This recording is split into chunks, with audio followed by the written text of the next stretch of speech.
Falls are the leading cause of hip fractures and traumatic brain injuries in Oregon. That's according to the Oregon State Fire Marshal. Samantha Metheny is the public educator at Medford Fire-Rescue. She says these injuries are common in Jackson County. It's on the rise, and I think part of that is just simply because our population is seeing an increase in our older population here. And what's happening is we're having a lot of people falling at home.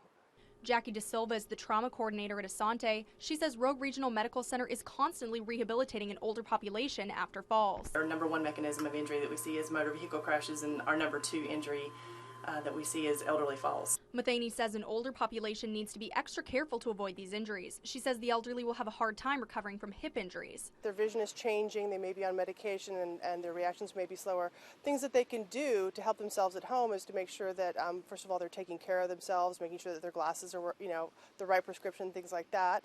DeSilva says head injuries caused by falls can be fatal. The bigger ones are the head injuries that happen, so the subdural and the epidural hematomas that happen when you fall and hit your head. Patients that are on blood thinners are at a higher risk for bleeding because of just the natural mechanism of the thinning of the blood. DeSilva and Metheny recommend keeping throw rugs out of the house and night lights around for easy navigation. These are all things that are preventable. A lot of them are just because I tripped over my own foot, or that rug was in the way, or there was this something was in the way and they just tripped. The State Fire Marshal report says most fatal falls occur at home. Covering your news, Megan Allison, News 10.